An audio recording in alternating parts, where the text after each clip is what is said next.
ஓம் சாந்தி. 3/7/2025 காலை முரளி பாப்தாதா மதுபன். இன்றைய சாக்காரமுடைய முக்கியமான கருத்துக்களை நம்ம பார்க்கலாம். பாபா சொல்கிறாங்க, இனிமையான குழந்தைகளே, இந்த எல்லைக்கப்பாற்பட்ட நாடகத்தில் நீங்கள் அதிசயமான நடிகர்கள்.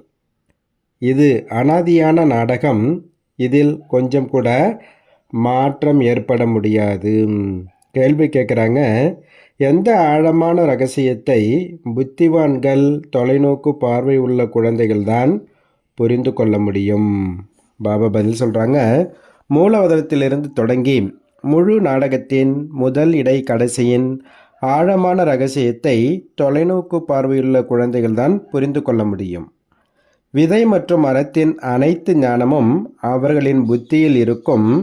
இந்த எல்லைக்கப்பாற்பட்ட நாடகத்தில் சரீரம் என்ற ஆடையை அணிந்து நடித்து கொண்டிருக்கும் ஆத்மா எனும் நடிகன் சத்தியுகத்திலிருந்து தொடங்கி கலியுகம் வரை நடிக்க வேண்டும். எந்த நடிகரும் இடையில் திரும்பி செல்ல முடியாது. பாடல், நீ இரவை உறங்கி கழித்தாய். ஓம் சாந்தி. இந்த பாடலை குழந்தைகள் கேட்டீர்கள். இப்பொழுது இதில் ஏதோ ஒரு வார்த்தை சரியாகவும் இருக்கின்றது, சில தவறாகவும் இருக்கின்றது. துக்கத்தில் நினைவு செய்வதில்லை, துக்கத்தில் நிச்சயமும் வரவேண்டியுள்ளது. துக்கம் ஏற்படும் பொழுது சுகத்தை கொடுப்பதற்காக தந்தை வரவேண்டியுள்ளது. இப்பொழுது நாம் சுகதாமத்திற்காக படித்து கொண்டிருக்கின்றோம். இனிமேலும் இனிமையான குழந்தைகளுக்கு இது தெரியும். சாந்தி தாமம் மற்றும் சுகதாமம். முதலில் முக்தி, பிறகு ஜீவன் முக்தி ஏற்படுகின்றது. சாந்தி தாமம் வீடாகும். அங்கே நடிப்பு எதுவும் நடிக்கப்படுவது இல்லை. நடிப்பு மேடையில் நடிக்கப்படுகிறது. இதுவும் கூட மேடையாகும். இந்த உலகம் என்ற சிருஷ்டி மேடையில் இந்த டிராமா நடந்துட்டுருக்கு. எல்லைக்குட்பட்ட நாடகத்தை போல இது எல்லைக்கு அப்பாற்பட்ட நாடகம். இதன் முதல் இடை கடைசியின் ரகசியத்தை தந்தையை தவிர வேறு யாரும் புரிய வைக்க முடியாது. உண்மையில் இந்த யாத்திரை அல்லது யுத்தம் என்ற வார்த்தைகள் புரிய வைப்பதற்காக மட்டும் பயன்படுத்துகின்றன. மற்றபடி இதில் யுத்தம் முதலான விஷயங்கள் எதுவும் இல்லை. யாத்திரை என்பதும் ஒரு வார்த்தையாகும். மற்றபடி நினைவைத்தான் குறிக்கின்றது. நினைவு செய்து செய்து தூய்மையாகி விடுவீர்கள். இந்த யாத்திரை முழுவதுமே இங்கேதான் நடக்கின்றது. எங்கும் செல்ல வேண்டியதில்லை. தூய்மையடைந்து நம்முடைய வீட்டிற்கு செல்ல வேண்டும் என குழந்தைகளாகிய உங்களுக்கு புரிய வைக்கப்படுகின்றது. தூய்மையற்றவர்கள் செல்ல முடியாது. தன்னை ஆத்மா என புரிந்து கொள்ள வேண்டும். ஆத்மாவாகிய எனக்குள் முழு சக்கரத்தின் நடிப்பு உள்ளது. இப்பொழுது அந்த நடிப்பு முடிந்துவிட்டது. தந்தை எளிமையான வழி கொடுக்கின்றார். என்னை நினைவு செய்யுங்கள். மற்றபடி இங்கே அமர்ந்திருக்கிறீர்கள், எங்கும் செல்வதில்லை. என்னை நினைவு செய்தீர்கள் என்றால் நீங்கள் தூய்மை அடைந்து விடுவீர்கள் என தந்தை வந்து சொல்கின்றார். யுத்தம் எதுவும் கிடையாது. தன்னை தமோபிரதானத்திலிருந்து சதோப்பிரதானமாக்க வேண்டும். மாயையின் மீது வெற்றி அடைய வேண்டும். பாரதம் சதோப்பிரதானமாக இருந்தது. 84 பிறவிகளின் சக்கரம் முடிவடைய வேண்டும் என குழந்தைகள் அறிவார்கள். அதில் கண்டிப்பாக மனிதர்கள்தான் இருப்பார்கள். நிலம் பூமி மாற்றத்தை அடையாது. இதெல்லாம் அப்படியே தான் இருக்கும். நாம் சதோப்பிரதானமாக இருந்தோம், பிறகு தமோப்பிரதானமாக ஆகினோம். இப்பொழுது மீண்டும் சதோப்பிரதானம் ஆக வேண்டும் என இப்பொழுது நீங்கள் அறிவீர்கள். வந்து எங்களை தூய்மையற்றவர்களிலிருந்து தூய்மையானவராக ஆக்குங்கள் என மனிதர்கள் கூப்பிடவும் செய்கின்றனர். ஆனால் அவர் யார், எப்படி வருகின்றார் என்பதை சிறிதும் அறிவதில்லை. இப்பொழுது பாபா உங்களை புத்திசாலிகளாக ஆக்கியுள்ளார். எவ்வளவு உயர்ந்த பதவியை நீங்கள் அடைகிறீர்கள். அங்குள்ள ஏழைகள் கூட இங்குள்ள செல்வந்தர்களை காட்டிலும் மிகவும் உயர்ந்தவர்கள் ஆவார்கள். எவ்வளவோ பெரிய பெரிய ராஜாக்கள் இருந்தனர், செல்வம் நிறைய இருந்தது. ஆனால் விகாரிகள் அல்லவா இருந்தார்கள். இவர்களை விட அங்குள்ள சாதாரண பிரஜைகள் கூட மிக உயர்வானவர்களாக இருப்பார்கள். பாபா வித்தியாசத்தை பற்றி விளக்குகின்றார். ராவணனின் நிழல் விழும்பொழுது பதித்தர்கள் ஆகிவிடுகின்றனர். விகாரமற்ற தேவதைகள் முன்பாக சென்று தன்னை தூய்மையற்றவர்கள் என சொல்லி தலை வணங்குகின்றனர். தந்தை இங்கே வருகின்றார் என்றால் சட்டென்று உயர்ந்த நிலைக்கு ஏற்றி வைத்து விடுகின்றார். ஒரு வினாடியின் விஷயமாகும். இப்பொழுது தந்தை ஞானத்தின் 3ஆம் கண்ணை கொடுத்திருக்கின்றார். குழந்தைகளாகிய நீங்கள் விசால பார்வை உடையவர்களாக ஆகிவிடுகிறீர்கள். மேலே மூலவதனத்திலிருந்து தொடங்கி முழு நாடகத்தின் சக்கரம் வரை உங்கள் புத்தியில் நினைவில் இருக்கின்றது. எல்லைக்குட்பட்ட நாடகத்தை பார்த்துவிட்டு வந்து சொல்கின்றனர் அல்லவா, என்னென்னவெல்லாம் பார்த்தோம். புத்தியில் நிறைந்திருப்பதை வர்ணனை செய்கின்றனர். ஆத்மாவில் நிரப்பிக் கொண்டு வருகின்றனர். பிறகு வந்து பிறருக்கு சொல்கின்றனர். பிறகு இது எல்லைக்குட்பட்ட விஷயங்கள். குழந்தைகளாகி உங்கள் புத்தியில் இந்த எல்லைக்கு அப்பாற்பட்ட நாடகத்தின் முதலிடை கடைசியின் ரகசியம் இருக்க வேண்டும். அது மீண்டும் மீண்டும் நடந்தபடி இருக்கின்றது. இந்த ட்ராமா அப்படியே தான் மீண்டும் மீண்டும் நடக்குது. அந்த எல்லைக்குட்பட்ட நாடகத்தில் ஒரு நடிகர் வெளியேறிவிட்டார் என்றால் பிறகு அவருக்கு பதிலாக வேறொருவர் வர முடியும். யாருக்காவது உடல்நலம் சரியில்லாவிட்டால் அவருக்கு பதிலாக வேறொருவரை சேர்த்து கொள்கின்றனர். அந்த ட்ராமாவில் ஒரு நடிக்கக்கூடியவருக்கு உடம்பு சரியில்லை அப்படின்னா வேற ஒருத்தர் அந்த பாட்டுக்கு போட்டுடுறாங்க. இதுவோ சைத்தன்யமான நாடகம், இதில் கொஞ்சம் கூட மாற்றம் செய்ய முடியாது. ஆனால் இந்த நாடகத்தில் அந்த மாதிரி ஒருத்தர் நடிப்பு இன்னொருத்தர் நடிக்க முடியாது. நாம் ஆத்மாக்கள் என குழந்தைகளாகிய நீங்கள் அறிவீர்கள். இது சரீரம் என்னும் ஆடையாகும். இதனை அணிந்து கொண்டு நாம் பல ரூபங்களின் நடிப்பை நடிக்கின்றோம். பெயர், ரூபம், தேசம், அங்க லட்சணங்கள் மாறியபடி இருக்கும். நடிகளுக்கு தம் பாத்திரத்தை பற்றி தெரியும் அல்லவா. தந்தை குழந்தைகளுக்கு இந்த சக்கரத்தின் ரகசியத்தை புரிய வைத்தபடி இருக்கின்றார். சத்தியுகத்திலிருந்து தொடங்கி கலியுகம் வரை வருகின்றனர். பிறகு வீட்டிற்கு செல்கின்றனர். அதன் பிறகு புதிதாக வந்து நடிப்பை நடிக்கின்றனர். இதனை விரிவாக புரிய வைப்பதற்கு நேரம் பிடிக்கின்றது. விதையில் ஞானம் என்னவோ இருக்கின்றது. ஆனாலும் புரிய வைப்பதில் நேரம் பிடிக்கும் அல்லவா. உங்களுடைய புத்தியில் விதை மற்றும் மரத்தின் முழு ரகசியமும் உள்ளது. அதையும் நல்ல புத்திவானாக உள்ளவர்கள்தான் இதனுடைய விதை மேலே இருக்கின்றது, இதனுடைய உற்பத்தி, பாலனை மற்றும் அழிவு எப்படி ஏற்படுகின்றது என புரிந்து கொள்கின்றனர். ஆகையால் திருமூர்த்திகளை கூட காட்டப்பட்டுள்ளது. தந்தை கொடுக்கும் இந்த விழிப்புணர்வை வேறு எந்த மனிதர்களும் கொடுக்க முடியாது. அவர் இங்கே வரும்பொழுது தெரிய வருகின்றது. ஆகையால் இங்கே வந்து புரிந்து கொள்ளுங்கள் என்று நீங்கள் அனைவருக்கும் சொல்கிறீர்கள். சிலர் மிகவும் மூட நம்பிக்கை உள்ளவர்களாக இருக்கின்றனர். நாங்கள் எதுவும் கேட்பதாக இல்லை என்று சொல்கின்றனர். சிலரோ கேட்கவும் செய்கின்றனர். சிலர் பிரசுரங்களை வாங்கி கொள்கின்றனர். சிலர் வாங்குவதில்லை. நம்ம சேவை செய்யும்போது இந்த மாதிரிலாம் சொல்கிறாங்க. உங்களுடைய புத்தி இப்பொழுது எவ்வளவு விசாலமாக தீர்க்க தரிசியாக ஆகியுள்ளது. 3 உலகங்களையும் நீங்கள் அறிவீர்கள். மூலவதனம் அது நிராகாரி உலகம் என சொல்லப்படுகின்றது. மற்றபடி சூட்சும உலகத்தில் ஒன்றுமில்லை. தொடர்பு முழுவதும் மூலவதனத்துடனும் ஸ்தூலவதனத்துடன் தான். மற்றபடி சூட்சும வதனம் சிறிது காலத்திற்கானதாகும். ஆத்மாக்கள் அனைவரும் மேலே இருந்து இங்கே நடிப்பை நடிப்பதற்காக வருகின்றனர். இந்த மரம் வரிசைக்கிரமமாக அனைத்து தர்மங்களுடையதுமாகும். இது மனிதர்களின் மரம், முற்றிலும் துல்லியமானது. கொஞ்சமும் முன் பின் ஆக முடியாது. ஆத்மாக்கள் வேறு இடத்தில் அமரவும் முடியாது. ஆகாயத்தில் நட்சத்திரங்கள் நின்றிருப்பதைப் போல ஆத்மாக்கள் பிரம்ம மகா தத்துவத்தில் நின்று கொள்கின்றனர். இந்த நட்சத்திரங்கள் வெகு தூரத்திலிருந்து பார்க்கும் பொழுது மிகவும் சிறியவையாக தெரிகின்றன. ஆனால் பெரியதாகத்தான் இருக்கின்றன. நம்ம இங்கேருந்து பார்க்கும்போது சின்னதாக இருக்கிறனால அது சின்னதாக இருக்கிறது. இவ்வளோ தூரத்துலேருந்து பார்க்குறதுனால அது சின்னதாக தெரியுது. உண்மையிலே பெருசாக தான் இருக்குது.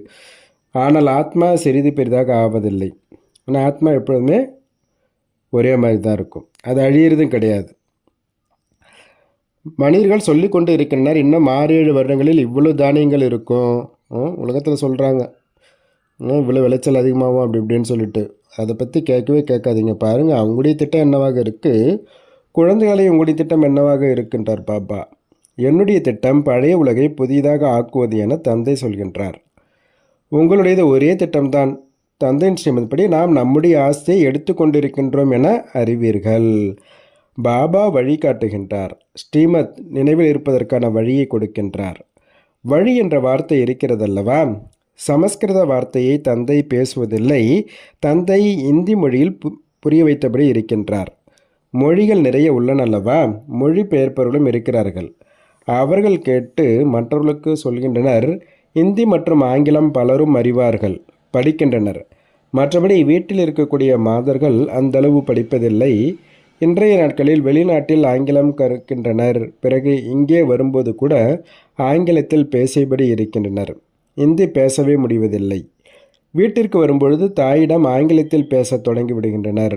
பாவம், அவர்கள் குழம்பி விடுகின்றனர். நாங்கள் ஆங்கிலத்தை பற்றி எதை அறிவோம்? பிறகு அவர்கள் அரைகுறையின்றி கற்றுக்கொள்ள வேண்டியுள்ளது. சத்தியுகத்திலோ ஒரு ராஜ்யம் ஒரு மொழி இருந்தது. அது இப்பொழுது மீண்டும் ஸ்தாபனை செய்து கொண்டிருக்கின்றார். ஒவ்வொரு 5000 வருடங்களுக்கு ஒரு முறை இந்த சிருஷ்டி சக்கரம் எப்படி சுற்றுகிறது என்பது புத்தியில் இருக்க வேண்டும். இப்பொழுது ஒரு தந்தையின் நினைவில்தான் இருக்க வேண்டும். இங்கே உங்களுக்கு ஓய்வு நேரம் நன்றாக இருக்கின்றது. அதிகாலையில் குளித்துவிட்டு வெளியில் சுற்றுவதில் மிகுந்த மகிழ்ச்சி ஏற்படுகின்றது. நாம் அனைவரும் நடிகர்கள் என்ற நினைவே உள்ளுக்குள் இருக்க வேண்டும். இந்த நினைவும் இப்பொழுது வந்துள்ளது. பாபா நமக்கு 84 பிறவிகளின் சக்கரத்தை பற்றி சொல்லி இருக்கின்றார். நாம் சதோப்பிரதானமாக இருந்தோம் என்பது மிகவும் மகிழ்ச்சியான விஷயம். மனிதர்கள் சுற்றி திரிந்தபடி இருக்கின்றனர். அவருடைய வருமானம் எதுவும் ஏற்படுவதில்லை. நீங்களோ நிறைய வருமானத்தை சம்பாதிக்கிறீர்கள். அவங்க ஸ்தூலமாக சுற்றுறாங்க, ஆனால் வருமானம் கிடையாது. ஆனால் நம்ம இங்கே உட்கார்ந்த இடத்துலேருந்து புத்தின் மூலமாக சக்கரத்தை நினைவு செய்கிறோம். பிறகு தந்தையே நினைவு செய்தபடி இருங்க. இதுதான் வருமானத்தை ஈட்டுவதற்கான நல்ல நல்ல யுக்திகளை அப்பா சொல்லி கொடுக்குறாங்க.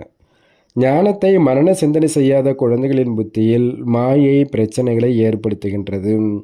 அவர்களைத்தான் மாயை கஷ்டப்படுத்துகின்றது. நாம் இந்த சக்கரத்தை எப்படி சுற்றி வந்தோம் என உள்ளுக்குள் சிந்தனை செய்யுங்கள். சத்தியுகத்தில் இவ்வளவு பிறவிகள் எடுத்தோம். பிறகு கீழே இறங்கியபடி வந்தோம். இப்பொழுது மீண்டும் சதோப்பிரதானம் ஆக வேண்டும். என்னை நினைவு செய்தீர்கள் என்றால் சதோப்பிரதானமாக ஆகிவிடுவீர்கள் என தந்தை சொல்லி இருக்கின்றார். நடந்து சுற்றியபடி புத்தியில் நினைவில் இருந்தது என்றால் மாயையினுடைய பிரச்சனைகள் முடிந்துவிடும் என்றார் பாபா. உங்களுக்கு மிகவும் லாபம் ஏற்படும். கணவன் மனைவி இருவரும் இணைந்து செல்லக்கூடும் எனில் ஒவ்வொரு உயர்ந்த பதவியை பெறுவதற்கு தனது முயற்சியை செய்ய வேண்டும். தனிமையில் செல்வதில் மிகுந்த மகிழ்ச்சி உள்ளது. தன்னுடைய ஆர்வத்தில் மட்டுமே ஈடுபட்டு இருப்பீர்கள். இன்னொருவருடன் இருந்தால் புத்தி இங்கும் அங்கும் போகும். மிகவும் சகஜமே. பூங்கா முதலானவை அனைத்து இடங்களிலும் உள்ளன. இன்ஜினியராக இருந்தால் இங்கே பாலம் கட்டலாமா, இதை செய்யலாமா அப்படின்னு சிந்தனை போகும். புத்தியில் பிளான் வந்து விடுகின்றது. நீங்களும் கூட வீட்டில் அமருங்கள், ஆயினும் புத்தி பாபாவுடன் ஈடுபட்டிருக்கட்டும்ன்றார் பாபா. இந்த பழக்கத்தை வச்சிட்டிங்கன்னா பிறகு உங்களுக்குள் இதே சிந்தனை நடந்துட்டுருக்கும். படிக்கவும் வேண்டும், தொழில் முதலானவையும் செய்ய வேண்டும். முதியவர், இளைஞர்கள், குழந்தைகள் முதலான அனைவருமே தூய்மை அடைய வேண்டும். ஆத்மாவுக்கு உரிமை உள்ளது தந்தையிடமிருந்து ஆஸ்தியை எடுக்க. குழந்தைகளுக்கும் சிறு வயதிலிருந்தே இந்த விதை விழுந்துவிட்டது என்றால் மிகவும் நல்லது. ஆன்மீக கல்வியை வேறு யாரும் கற்றுத்தர முடியாது. பாபா சொல்கிறாங்க, உங்களுக்காக இந்த ஆன்மீக கல்வியை தந்தையே கற்பிக்கின்றார். அந்த பள்ளிகளில் மனிதர்களுக்கான கல்விதான் கிடைக்கின்றது. மேலும் அவை சாஸ்திரங்கள் சம்பந்தமான படிப்பு. இது ஆன்மீக கல்வி. இதனை பகவான் கற்பிக்கின்றார். இது யாருக்கும் தெரியாது. இது ஆன்மீக ஞானம் என சொல்லப்படுகின்றது. இதனை பரமாத்மா படிப்பிக்கின்றார். அவருக்கு வேறு எந்த பெயரும் வைக்கப்பட முடியாது. இதனை சுயம் தந்தை படிப்பிக்கிறார். பகவானுடைய வாக்கியம் அல்லவா. பகவான் ஒரே ஒரு முறை புரிய வைக்கின்றார். இது ஆன்மீக ஞானம் என சொல்லப்படுகின்றது. அந்த சாஸ்திரங்களின் படிப்பு வேறு. ஒன்று ஸ்தூலமான கல்லூரியில் கிடைக்கும் ஞானம், இரண்டாவது ஆன்மீக சாஸ்திரங்களின் படிப்பு, மூன்றாவது இந்த ஆன்மீக ஞானம். அவர்கள் எவ்வளவுதான் பெரிய பெரிய தத்துவ ஞான படிப்பில் டாக்டர் பட்டம் பெற்றவர்களாக இருக்கலாம், ஆனால் அவர்களிடம் இருப்பது சாஸ்திரங்களுடைய விஷயங்கள். உங்களுடைய இந்த ஞானம் முற்றிலும் தனிப்பட்டது. இந்த ஆன்மீக ஞானம் அனைத்து ஆத்மாக்களின் தந்தையாக விளங்கும் ஆன்மீக தந்தையே படிப்பிக்கிறார். அவரின் மகிமை அமைதி கடல், சுகக்கடல், அளவற்றது. கிருஷ்ணனுடைய மகிமைகள் முற்றிலும் வேறு. குணங்களும் அவகுணங்களும் மனிதர்களுக்குள் இருப்பவை. அவர்கள் பேசிக்கொண்டே இருக்கின்றனர். தந்தையின் மகிமையை கூட நீங்கள் சரியான முறையில் அறிவீர்கள். அவர்கள் வெறுமனே கிளிப்பிலை போல பாடியபடி இருக்கின்றனர். பக்தி மார்க்கத்தில் பாடுறாங்க, ஆனால் அதனுடைய அர்த்தம் எதுவும் தெரியல. ஆக தனது முன்னேற்றத்தை எப்படி ஏற்படுத்திக் கொள்வது என தந்தை குழந்தைகளுக்கு வழி கொடுக்கின்றார். முயற்சி செய்து கொண்டே இருந்தீர்கள் என்றால் பிறகு உறுதியாக ஆகிவிடும். பிறகு அலுவலகத்தில் வேலை செய்யும் சமயத்தில் கூட இந்த நினைவு வரும். ஈஸ்வரனின் நினைவு இருக்கும். மாயை நினைவோ அரைக்கல்பம் நடந்தது. இப்பொழுது தந்தை சரியான விதத்தில் புரிய வைக்கின்றார். தன்னை பாருங்கள், நாம் என்னவாக இருந்தோம், இப்பொழுது என்னவாக ஆகியுள்ளோம். பிறகு பாபா நம்மை இப்படி தேவதையாக ஆக்குகின்றார். இதுவும் கூட குழந்தைகளாகிய நீங்கள்தான் வரிசைக்கிரமான முயற்சியின்படி தெரிந்திருக்கிறீர்கள். முதலில் பாரத தேசம்தான் இருந்தது. பாரதத்தில்தான் தந்தையும் வருகின்றார் நடிப்பை நடிப்பதற்காக. நீங்களும் கூட ஆதி சனாதன தேவி தேவதா தர்மத்தர்கள் அல்லவா? நீங்கள் தூய்மையடைய வேண்டும். இல்லாவிட்டால் பின்னால் வருவீர்கள். பின்னால் என்ன சுகத்தை அடைவீங்க அப்படின்றார் பாபா. பக்தி அதிகம் செய்யலைன்னா வரமாட்டாங்க.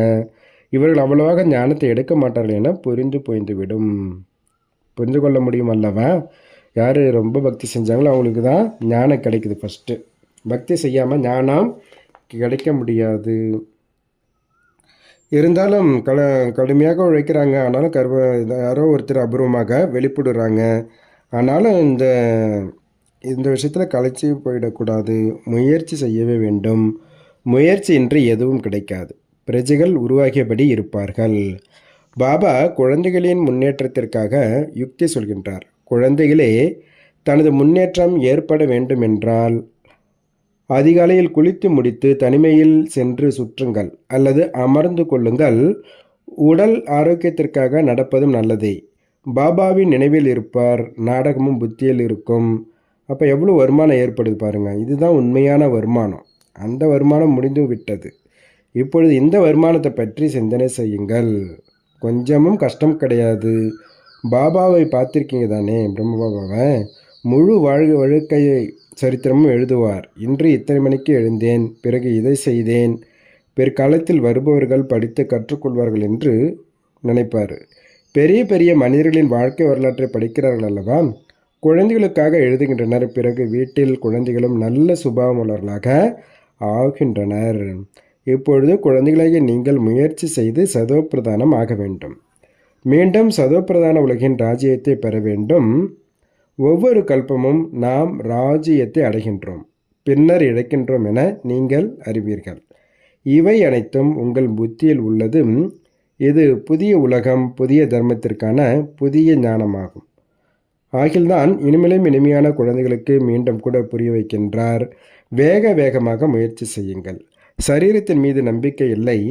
இன்றைய நாட்களில் மரணம் என்பது மிகவும் எளிதான ஒன்றாக ஆகிவிட்டுள்ளது. அங்கே அமரலோகத்தில் இப்படிப்பட்ட மரணம் ஒரு பொழுதும் ஏற்படுவதில்லை. இங்கேயோ அமர்ந்தபடியே இறந்து விடுகின்றனர். ஆகையால் தனது முயற்சியை செய்தபடியே இருக்கின்றார் பாபா. தாரணிக்கான முக்கிய சாரம் சொல்கிறார் பாபா. புத்தியை ஞான சிந்தனையில் மும்முரமாக ஈடுபடுத்தும் பழக்கத்தை ஏற்படுத்தி கொள்ள வேண்டும். நேரம் கிடைக்கும் போதெல்லாம் தனிமையில் சென்று அமர்ந்து ஞானத்தை மனன சிந்தனை செய்ய வேண்டும். தந்தையை நினைவு செய்து உண்மையான வருமானத்தை ஈட்ட வேண்டும். 2வது பாயிண்ட்டு, தொலைநோக்கு பார்வையுள்ளவராகி இந்த எல்லைக்கு அப்பாற்பட்ட நாடகத்தை சரியான முறையில் புரிந்து கொள்ள வேண்டும். அனைத்து நடிகர்களின் நடிப்பையும் சாட்சியாகி பார்க்க வேண்டும். பாபா வரதானம் கொடுக்குறாங்க. இனிமைத்தன்மை என்ற வரதானத்தின் மூலம் சதா முன்னேறி செல்லக்கூடிய உயர்ந்த ஆத்மா ஆகுங்கன்றார் பாபா. இனிமைத்தன்மை என்பது அப்படி ஒரு விசேஷ தாரணை. அதாவது கசப்பான பூமியை கூட இனிமையானதாக ஆக்கிவிடும். யாருக்கேனும் 2 மணித்துளிகளுக்கு இனிமையான திருஷ்டி கொடுக்கிறீர்கள், இனிமையான வார்த்தைகளை பேசுகிறீர்கள் எனில் எந்த ஒரு ஆத்மாவையும் சதா காலத்திற்கு நிரப்பி விடுகிறீர்கள் என்பதாகும். 2 மணித்துளிகள் இனிமையான திருஷ்டி மற்றும் வார்த்தை என்பது அந்த ஆத்மாவின் சிருஷ்டியே மாற்றிவிடும்.